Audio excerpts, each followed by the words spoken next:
Welcome in, everybody, to Fandom NFL. I'm your QB1, Joe Pisapia, and what a show we got for you today. We're talking impact rookies, the guys who are going to make a splash in 2026. Some people say, well, it wasn't the most exciting rookie class, but my guest and I will probably fight you to the death on that. You know him from Destination Devy.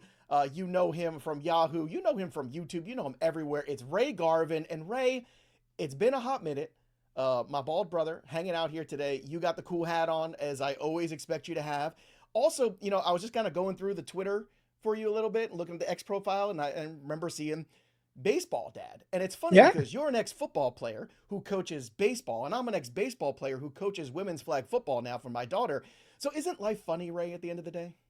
it is. It is. And the crazy thing is, I played a little ball in high school. I played in college, thankfully, for a little bit. Zero baseball experience at all, and somehow got both of my boys in there, helping coach, having a good time with the sport. But just love being active and involved in sports, and it's just best thing in the world, man. Absolute best It thing in the is. world. It is, man. I love being a part of it. It's just funny. Like life takes you in weird paths, and that's what's kind of the theme of the show today. Life's going to take us in some weird paths. We've already had some injuries. They're starting to bump up some other rookies, so we're going to talk about some of the deeper sleeper ones today. We're going to talk about the big names too, and of course, don't forget to subscribe to Fandom NFL because, of course, that's the place to be here. So subscribe to the channel, hype this video, like this video. I'm not even sure what the hype does, but I like it. It looks cool when you do it. So just do it because it looks cool. And remember, go support RotoWire as well. Get 20% off. Use that promo code JoeyP when you download the app or go to rotowire.com. It's real easy to do, so I want you to go out there and do that for me. And of course, go pick up your Fantasy Football Black Book 2026. It's out there. Cheat sheets are available. I'll be giving a winner out tomorrow because we hit 2,500 subs already after just 4 weeks. Meteoric rise. Let's go, baby. So again, I'll be giving that freebie out tomorrow on the show, which is very exciting too. We got a great guest lined up tomorrow. All right, Ray, let's get into football. Let's get into it, my friend. Let's start with Jeremiah Love, the big name on the board for everybody. Now, currently he's going towards, it feels like the back end of the second round pretty much. I've seen him go a little earlier. I've seen him go a little later. I feel really good about him as my second running back. I love that. You look at the projections here at RotoWire. 211 for 909, 6 touchdowns, 392 through the air with another 2 touchdowns. That feels about right for any rookie running back, even one that's as lauded and celebrated as him. And nobody puts, more time, effort, and energy to these prospects than you. That's why you're the right guy for this show. So let's talk about Jeremiah Love, the crowded backfield that he's working in, the bad expectations we all have for the Cardinals, and what it means for his value. Can he return his current ADP as it looks right now? I want to say yes. I want to say yes. The injury absolutely complicates that, right? All things being fair, being objective. You just don't want to hear high ankle sprain. That's not what you want to hear. I'd rather it be something other than the high ankle sprain for a player whose game is predicated on being quick, being agile, being elusive. And we saw some of that in that first preseason game in which he played in. Is he going to return the value? But where's he at right now, Joe? Where's he being drafted at? Who's I around just, him?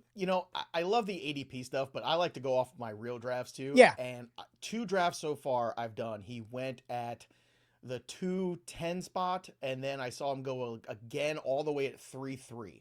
So some people are, still buying in. Again, I think it has to do with roster construction. See, I feel like if you're at the top with Gibbs and Bijan, and you get that lottery ticket of Jeremiah Love, it's like, okay, like I got to be patient. Chances are the beginning of the year was going to be kind of crappy anyway, right? I always feel Mhm. like we get into this false sense of security, Ray, where we get excited about the rookie running backs, but we don't get them to impact soon enough. It's more the latter 8 weeks than the first 8 weeks. So for me, it's more roster construction than it is ADP, but that's kind of where I'm seeing going in the sharper drafts. But to your point, the high ankle sprain is a concern, man. Like we're getting off to an injury start. He looked so good in the preseason, but it was a little too much, I thought, too soon. Yeah, and I'll say this. I think you nailed it with roster construction. Let's just say you started off Puka Nacua, CeeDee Lamb. You went 2 receivers to start your draft. I don't think I would want to depend on Jeremiah Love as my RB1, right? But if you somehow started with a running back and then you got him in the 3rd round or the back of the 2nd, I feel like the risk is worth the cost. Now, Joe, you and I have done this long enough to where I know people have short memories, but there was a point in time when people were panicked about Jonathan Taylor, Bijan Robinson, Jahmyr Gibbs, Ashton Genty last year. I Hey, think I'll what go ends up deeper. How right? about Adrian Peterson when coming off his right? I won so many championships drafting him late, but it was late. But the problem is, it's not late for Jeremiah Love. That's the issue I'm having. Where it seems like you're struggling too. And I think he's a good player. I think what ends up happening is we get through the middle of the season and you get a lot of fantasy gamers upset that Tyler Algier is getting 11 carries a game, that a third running back's on the field. I do not believe he steps on the field week one and he's a 20 plus carry a game guy and a 6-7 target a game guy. That you're not going to abuse your Ferrari to that degree, especially when you've already had to put it in the shop before you even got to drive it. So I think what ends up happening is these other running backs are just what I call gnats. They are just annoying players that don't crush Jeremiah Love, but maybe whatever that ceiling is that you had for him, that we've got projected for him, maybe it just gets lower just a tad bit because those gnats are in the room, they're in the way, and they're just bothersome. But I still like Love. Depending on how I construct my roster is where I'd feel comfortable taking him in that 2-3 range. Yeah, I think you nailed it too when you said as your second RB. Like that is the ideal situation for him to be that hero guy. Man, it's tough. It's a lot to put on a kid. It's a lot to put on a kid for a real roster. Do you have any concerns too with the situation of the Cardinals probably being behind a lot of games too? Like it's not that Jeremiah Love can't catch football. We know that. So I think there's a positive note on that front too, where it's like, hey, they're behind. You know they're going to have to air it out and do a little bit more. But does that hurt Love in the long term also, just from that concept? I think the perception that we all have about what this offense is, something ain't mathing, right? The math ain't quite mathing. Everybody's projecting this to be one of the worst teams, one of the lower scoring teams, but yet you've got Marvin Harrison Jr., Michael Wilson, Trey McBride, Jeremiah Love, and then you got Jacoby Brissett starting. This was a team last year, Joe. If you go back and look at historic pass rate over the last decade, that Arizona Cardinals 2025 team, top 10 pass rate over the last decade. They didn't have one running back over 92 rush attempts last year. They had two wide receivers / tight ends over 42 receptions. Like and in watching them, it didn't matter if they were down 60-0 in the first quarter. They didn't pull their starters and they threw the ball every play until the clock hit 0. I just think the expectation for the offense this year, it's not going to look like how it looked last year. And that just gives me some pause and concern all the way around for the Cardinals. All right, let's talk about another rookie running back, Jadarian Price of the Seattle Seahawks. Projections for him, kind of in that similar vein, 210 attempts, 916 yards, 6 touchdowns, and then you have another 146 on the receiving side. Now, Price is another one of these players where you've got Helani there, right? You've got Emmanuel Wilson there. You've got some other guys, not quite, I think, the same level of competition that Love has with Algier and James Conner. Like those guys have really proven themselves in the NFL, especially Conner, but he's a little bit older. Price seems to have a little bit more of a pathway to make an impact quicker. Do you think that Price is a better current return on his investment where he is as a rookie running back as opposed to Jeremiah Love? Yes. Yes, I do. Because we're talking about cost and price versus projected outcome. You're paying top dollar for Jeremiah Love. You're paying for the injuries baked into that.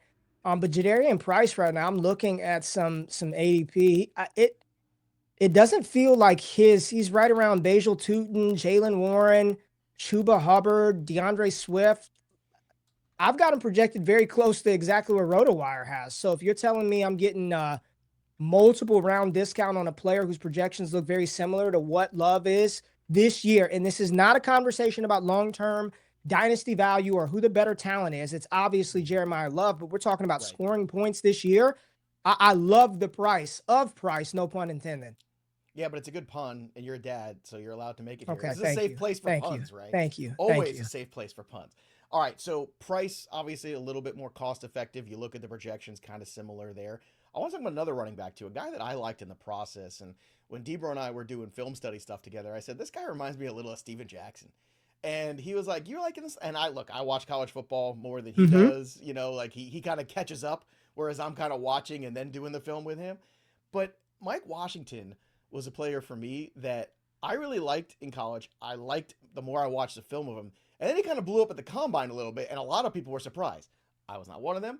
Now we have the Ashton Genty injury, which, again, seems like it's a high ankle sprain as of recording this. I don't know if in the last half hour you saw anything that I did not. But now all of a sudden this guy's taking up some draft boards a little bit. Genty people getting a little nervous, but it seems like the Genty situation might be a temporary one.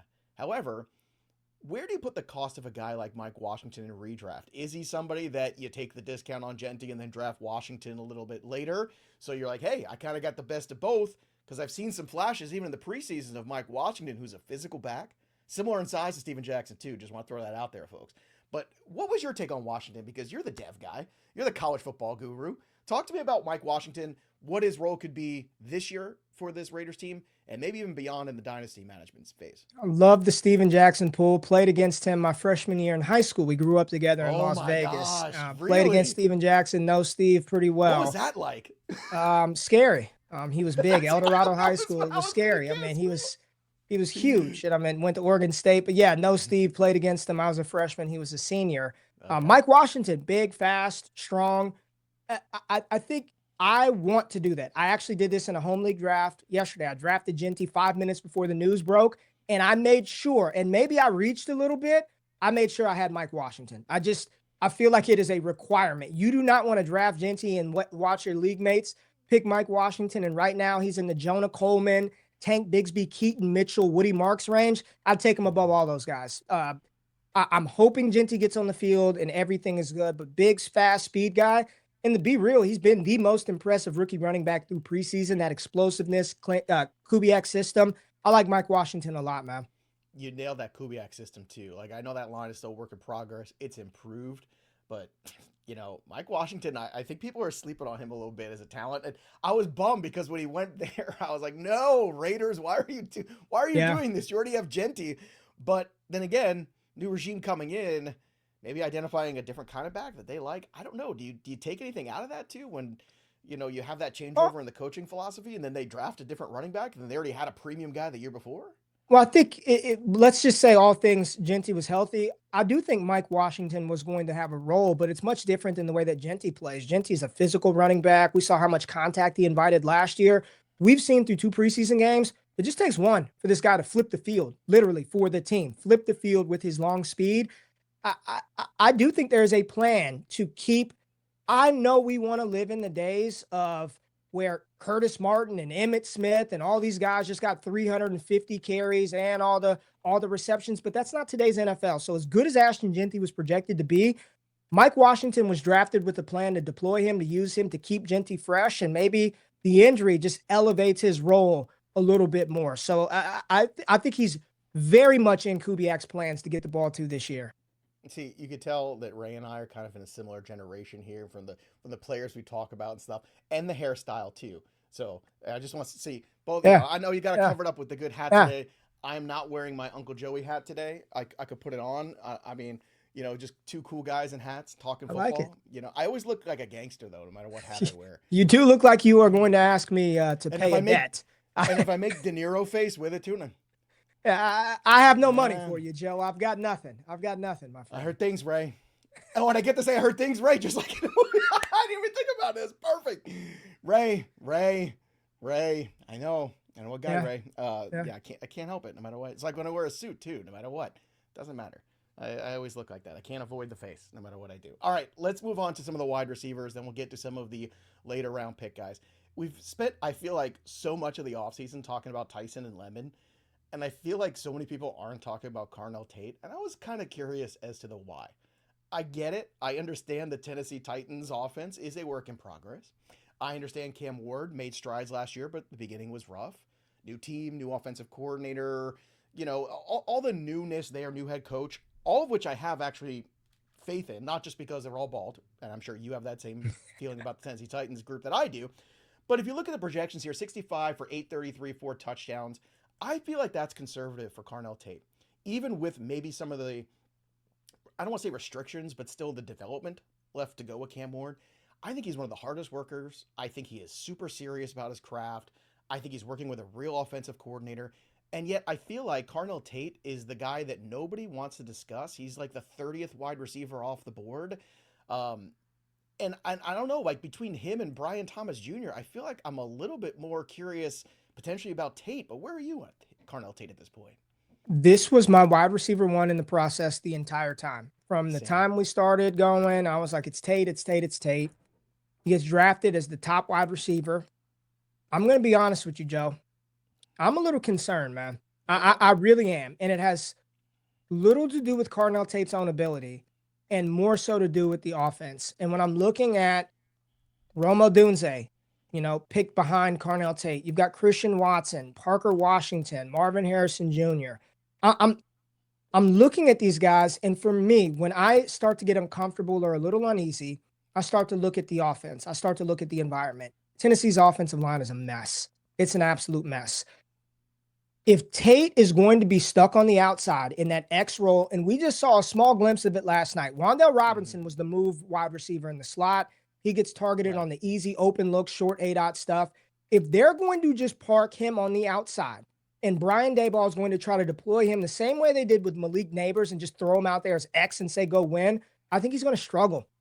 And I am a lot less bullish on Cam Ward. I love Tate, but I am starting to get a little concerned about his projected output relative to some other players in his range. And again, Carnell Tate, number one receiver for me in this class. Same. Yeah. But just talking scoring points this year, Joe, I need you to talk me off the ledge because I am concerned, man. You know, it's funny because I feel like there's been an adjustment with the rookies. So once you had the Lemon injury and the Tyson injury, it seems like all of a sudden Tate got elevated a little bit slightly artificially. Now, over Harrison Jr. and Brian Thomas Jr., I think that's a conversation I'm willing to have. But he's going sandwiched in between Christian Watson and Parker Washington, and that's not a conversation I'm willing to have. Because you're right. I do think the offensive ecosystem that I like to talk about in the Black Book so much, it's difficult. You're really threading the needle with Tate for him to excel for the reasons you're talking about. I'm trying to give him a little bit of cushion because Okay. I do understand he's a rookie. I also understand that it's a new offense and it takes whenever you have a new regime come in, especially a new coordinator who's doing some more sophisticated things than you've seen, it's going to take a little while. I would not be surprised if Tate was a guy that I traded for midseason and things started to get a little bit better, but at the draft stock, I struggle with that too. And I think I have the same problem you do, which is he was my number one guy too, but landing spot is so crucial to the value, and that is where I'm struggling too, man. So it's good that we have the same feeling about that. I want to know your feeling about Makai Lemon because that's another one that I like a lot. This dude fights for the football. I like that. Don't love the hamstring injury to start the year. Don't love the fact we're missing time in practice, missing development time. It's crucial. I think he can overcome it. We've seen rookies do that before. Right now at RotoWire, 53 receptions, 605 yards, 4 touchdowns. I think you've seen those projections come down to this level with understanding. But I feel like the Makai Lemon draft stock, if it continues to fall, which now it's like the 40th wide receiver, 42nd wide receiver off the board, I think he's a little bit more fascinating of an upside pick than a guy like a Michael Pittman Jr., who's in that same range. Where do you have Makai Lemon based off missing the time he's going to miss now in camp with the injury he's got? I I'm actually not as concerned. It's you don't need them. He needed to be in practice. It's unfortunate that he missed time, but as long as he's healthy and the hamstring is fine, I do think Makai Lemon ultimately will be fine. This offense, Joe, um, Hurts, Smitty, Goddard's still going to have a role. I have no insider knowledge. I just feel like they're going to run the ball a lot this year. I think Philadelphia is going to have to get safe for that offense to do what it needs to do for Philly to get back to where they want to go. They've got to improve that offensive front. They've got to get Saquon Barkley going. I think Lemon might be a little bit of a slow burn, but I think ultimately he's probably a solid player and somebody that when you know it's on and you've got to start him, you'll feel good about it. You want to see him kind of cut through some of the noise right now. Yeah. Dante and Wicks getting pumped up, probably going to be on the field in 2 wide receiver sets. We all are kind of curious about what Sean Mannion's offense is going to look like with Jalen Hurts this year. I'm not out on Lemon. I'm a little bit just like I'm patient. I'm a little. I'll tell you this. I feel a little better about him today than I do Carnell Tate today, and I like Tate more as a prospect. So I'm kind of indifferent on Makai Lemon right now. Well, one year after draft as a wide receiver 3, the other's a wide receiver 4. So part of that comfort level, I think that's becoming the theme of the show. We didn't intend it to be, but the theme of the show is don't pay cost for the rookies, pay the cheaper cost. And I think that you're going to be pleasantly surprised. Because then you can be patient, to your point, right? That you Mm-hmm. get that slow burn. You don't feel like, I need him to perform as this.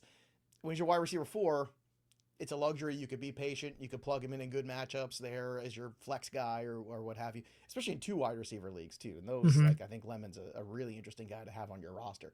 Jordan Tyson, also a very interesting guy to have on the roster. Now, Jordan Tyson, another guy dealing with a hamstring injury. Why can't we keep the rookies healthy? I know. Ray, what's I happening, know. baby? I don't I like this. know.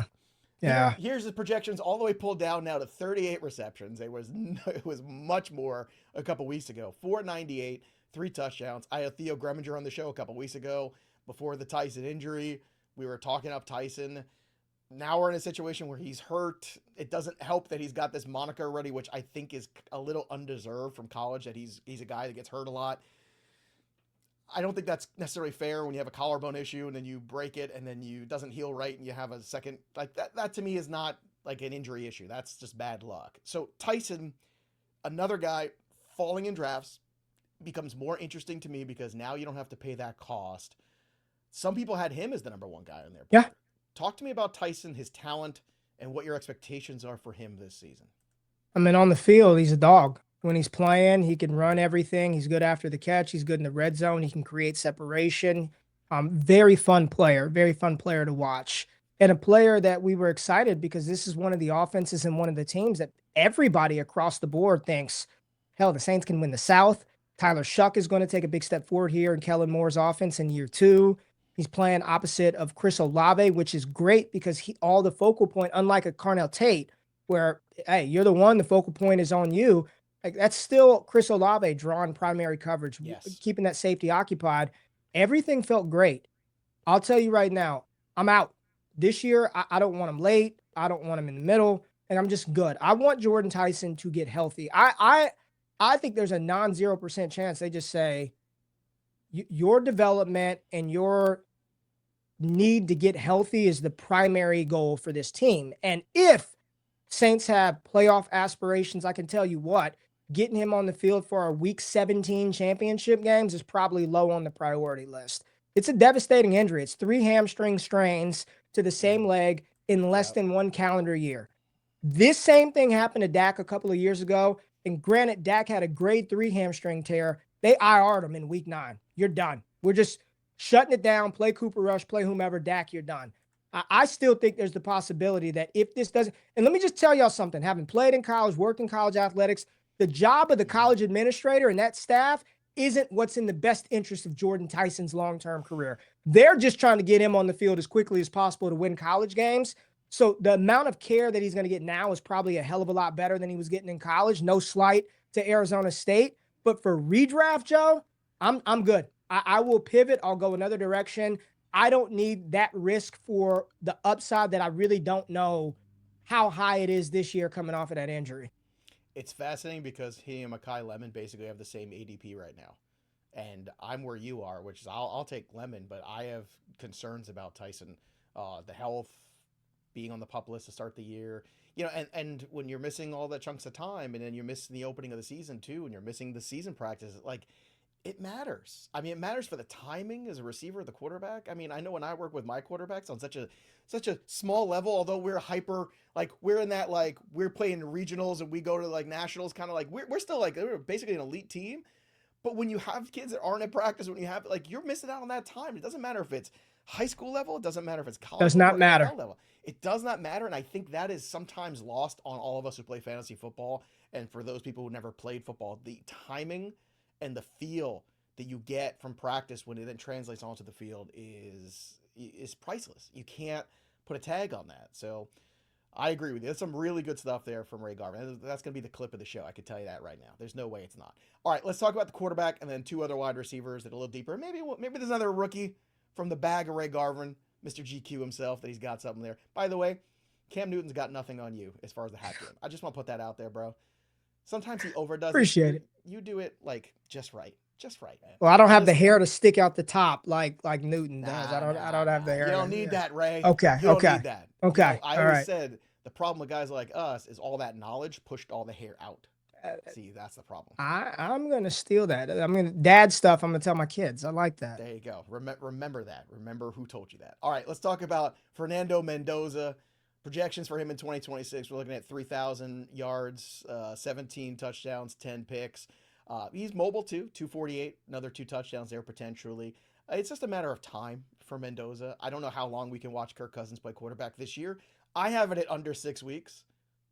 People think I'm crazy. I thought Mendoza should just start. He's the first quarterback that hasn't started as the number one overall pick since Baker Mayfield. And I get it. I think they're doing the right thing in theory. But the problem is, to your point, you talked about athletic directors, you talked about general managers, right? They don't have the best interest always of the players at heart. Now that's pivoted here because I think the best interest for Mendoza is to sit the way you saw Drake May sit for a long time. Now he sat for a very long time with a very bad team. I think this Raiders team is better than that Patriots team that Drake May was inheriting. So what are your thoughts on when Mendoza starts and what impact he has on the rest of those weapons here on the Raiders? When this sort of draft pick was made and we were going through rookie minicamp and OTAs, I was like, he's starting. Like he's the number one overall pick. You just start him and you roll with it. You start him. You've got Bowers. You've got Genty. And then as time has gone on, I'm just listening to the news, the beat reporters, oh, they want Cousins to play. I'll just say this. Last year, everybody, Joe, and I got a good memory. Oh, Jackson Dart should sit the whole season. Dart shouldn't play at all. He shouldn't play I think the Giants had a late bye last year. Don't play him till week 14. By week 3, people were done with Russell Wilson. They were like, get him out of here. I'm done with this. Get Jackson Dart on the field.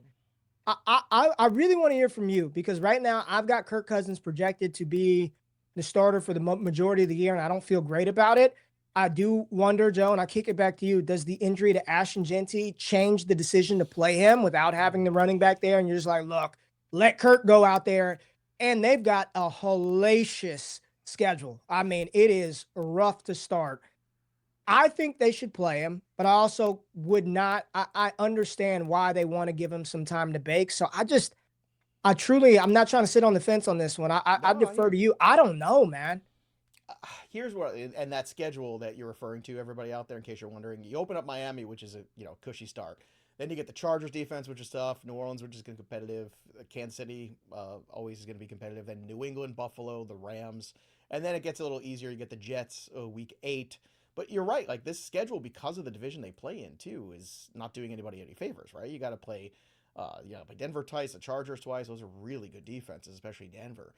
And I'm of the mind that the one thing that I've learned about Mendoza is I can't keep saying he can't, because every time you say he can't, he kind of proves you wrong in that kind of Tom Brady mold of things. Well, he's not this and he's not that, but he's just a competitor, right? I think he starts sooner than later. I still say it's under 6 games. If it was 6.5, I would take the under. Okay. Because I think it's the necessity. But to your point, I think any feelings of like, oh my God, the first 3 weeks of Kirk Cousins are a disaster because of the Genty injury, they'll push through and they'll take their lumps with this one. And then they'll go next year and take a big top offensive lineman with a top pick. And I think that's exactly where you want to be roster construction wise as you're turning over something like this and kind of rebuilding on the fly. This is really a super flex question at the end of the day. So I would still take Daniel Jones over him. I would still take Sam Darnold over him. Bryce Young is where it gets tricky for me because Bryce Young, is going to be the starter, but I think we've seen the ceiling of Bryce Young. I would take him over Cam Ward because I do think at the end of the day, I think he's more interesting, but I think these are like third quarter. I like Mendoza as my third quarterback. That at some point in time to cover my buys or some point in time, if things really click for this kid down the stretch, maybe he overtakes your 2. But at least you can cover your bye weeks if they're not early bye weeks. So look at your roster. But that's my take on it. Do you think it's crazy or what do you think? No, I don't think that's crazy. I do think you are very justified and warranted in your feeling about him versus Bryce, him versus Cam Ward.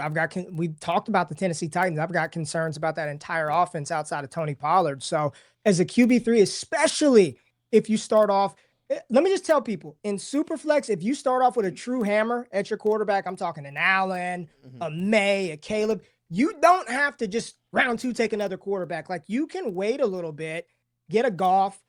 Dak has been steamed up now, and then as your third quarterback, I think Mendoza's fine. I mean, it's the dart swing, and if Brock Bowers is as good as we think he can be, there's a lot of touchdown upside inside of that offense as well. That's what complicates things so much, right? Is that quarterback is so deep this year. Like you're going like 18 deep almost, where you feel pretty comfortable in Superflex leagues. That Mendoza becomes kind of an afterthought in a lot of ways. But if you end up, let's say you're at the turn, right, and you go with the two skill position players, and then you miss out a little bit in quarterback, and then like your second QB is not great. That's when I would be a little aggressive on Mendoza because at least you're getting that potential upside in the latter part of the season. Because I think you said it perfectly with the Jackson Dart comment. That was exactly the same BS that we heard coming out of every single media person in New York and every single coaching person and all that's the same old stuff until you get pressed and then you're in the season and the heat of battle and you're looking at guys in the locker room and they're saying, why aren't we starting the guy that can help us win games? Because there's one thing that these guys at this level don't like to do is lose. Okay? These guys won everywhere. That's how they got to the NFL. You don't see a lot of guys and a lot of losing teams who end up in the NFL. And that stuff in a locker room, it doesn't last very long. If you're looking at the eyes of these men and you're saying to yourself, hey, we got to go out there and eventually start to show what we're working towards, even if it's not wins, we got to play better football. That's when I think the Cousins situation is going to get a little tricky. All right, talk to me about two of these wide receivers that are getting a lot of helium here, and then obviously Ray's got a lot of other things going on. We only got so much time with Ray because he's famous, so it's only so much Stop time it. Stop. Let's talk about Deshaun Stribling, who certainly has showed out, I think, in camp. Showed out a little bit. Obviously, got a shoulder injury now he's dealing with. So once again, we cannot keep a rookie healthy no matter what we do. Projections for him, 47 receiving yards, 581, 4 touchdowns. I think when it comes to Stribling, we're talking about the age of the team around him, the durability of the team around him. When Pearsall went out for the year, Stribling became very intriguing. Sure, Debo's back. Yes, Christian Kirk's still around. Mike Evans. We can talk about all the names. But is Stribling a player that people in deeper leagues should be drafting anyway, just because it seems like he's ingratiating himself into this offense very quickly? Absolutely. Absolutely. This is supposed to be one of the more efficient offenses in the NFL, one of the better scoring offensive environments in the NFL. And San Francisco's already shown that unlike certain situations where a player needs 150 targets, 140 targets to matter, I saw Brandon Ayuk go for 1,300 yards with 105 targets, not 105 receptions, 105 targets. George Kittle, what's been the biggest knock on him outside of touchdowns? Man, imagine if Kittle got Brock Bowers or Trey McBride levels of volume. It's an efficient offense. If you could stay on the field in San Francisco, the way that Kyle Shanahan's play action works, they run a lot of deep concepts with their wide receivers, air yards galore.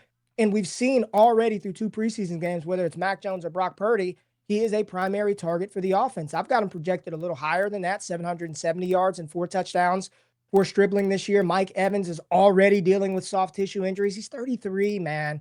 Debo's running on kick return. Like they're going to need him. They're going to need him. And let's not act like this was a 5th round pick. He's picked 13 spots after Mekhi Lemon.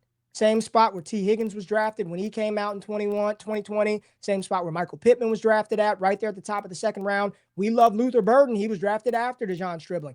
If San Francisco took another wide receiver that people liked going into the process, Casey Concepcion, they'd be number 1 damn receiver in Dynasty today. But because it's a player that we didn't really kind of feel in the process, some of that nasty stank is still on him from how people perceived him to be coming out of Ole Miss. But this offense is efficient.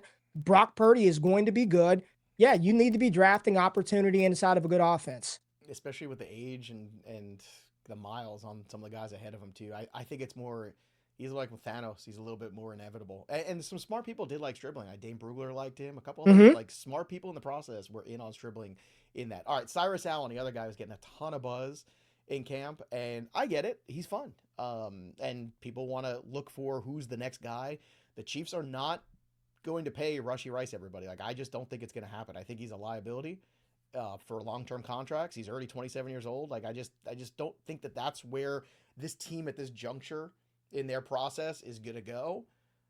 But Cyrus Allen is a guy who's getting a lot of helium. Do you think he is worth a late pick here in redraft leagues, or is he more of a wait and see kind of guy? Because once again, the depth chart right now, not quite his friend. Yeah. I mean, if you want to take your last pick and you want to just throw a dart at Cyrus Allen, fine. But the reality is this year, 2026, it's Rashee Rice, it's Xavier Worthy, it's Travis Kelce, it's Kenneth Walker. I do think Cyrus Allen will be on the field. Cyrus Allen will get some opportunity, but it's going to be Rashee Rice. Like that is going to be the Mhm. primary for Mahomes. We're not talking dynasty. We're talking redraft price. Worthy banged up. Kelsey old. Rashee Rice. You never know what you're going to get. Little Forrest Gump. I've got him projected for around 300 something yards, Joe. And I Mhm. think that'd be a fine rookie season for a fifth round pick who wasn't even invited to the combine. But he feels more of a 27 redraft play than this year, at least And right now. I don't want to kill him because like he wasn't, super prospect. Look, Adam Thielen had an undrafted free agent, had an incredible career. This happens all the time in the NFL where guys come out of nowhere, and no Mm-hmm. matter how good everybody's scout process is and how good everybody like people get missed, right? The amount of players, I want to say since 1983, because I remember doing this since the John Elway year, there's been only, I want to say, seven over number one overall picks that ever made it to the Hall of Fame. Number one overall. So you got the whole Wow. board, right? And it's guys like Elway, right?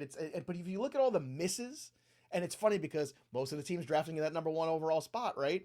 They're there for a reason. They've earned it, right? Because they've made bad decisions. But the fact that you could have the entire board and so few Hall of Famers is stunning. It's Peyton Manning. It's this guy. Well, actually, no, because like Manning went two after Lee, so it wasn't even Peyton Manning. Mm-hmm. So that is the fascinating thing to think about. Is like, sure, maybe the process missed Cyrus Allen, but to Ray's point, it's a tough sell right now for him to, as a dynasty guy, yeah. As a redraft guy, not so much. Last thing before we get out of here, is there a rookie that's kind of popped for you a camp that people need to pay attention to, whether it's dynasty or redraft we didn't talk about today that you feel like, or maybe a reiteration of one guy that you're like, hey, make sure it's this guy. Maybe it is a Stribling or someone else. I'll just throw a couple of names out there. All right. A couple of names that I like from the rookies that I'm monitoring and paying attention to. Uh, Jacoby Lane, man. Like Yeah. this is one where historically Lamar Jackson and number two wide receivers are not good fits. Like he just doesn't really target them. There's not a lot of opportunity there, but it's a new offense with Declan Doyle.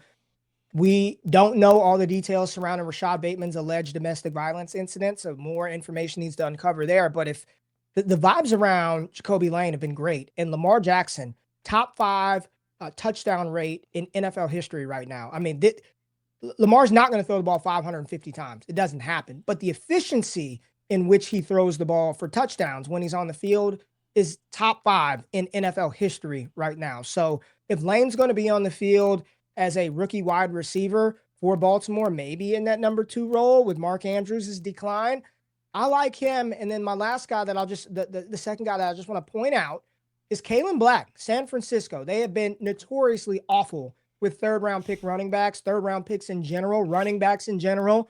But I'm just watching him in that preseason game versus the Chargers, and I'm like, man, this dude has got some real juice here. And Christian McCaffrey, as good as he is, he's older, not as spry as he once was. Probably need to find somebody to take a little pressure off of him. Just nobody you need to draft, but after your drafts are over, just star the name Kalen Black, star the name Jacoby Lane. Really like both of those two young rookies right now.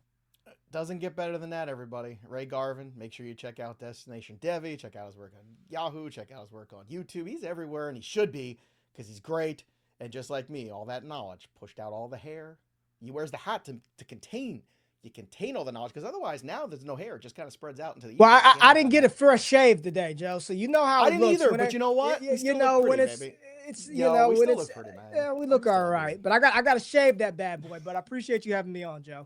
Ray Garvin, always the best. Make sure you like this video. Make sure you hype it. Make sure you subscribe to the new channel too. We're trying to get to 5,000 subscribers. I'm working on the new giveaway. I got the refund on the Thurman Thomas helmet. I don't know what the hell happened there, but we're gonna get a new one for everybody. Maybe I'll put it in the community chat too. See if everybody. I'll give a couple options, maybe what you want to choose. We'll see how it goes. Ray, I appreciate your time. I appreciate your knowledge as always. That's going to do it for us, but the story of the game goes on. For Ray Garvin, I'm Joe Pisapia, and this has been Fandom NFL.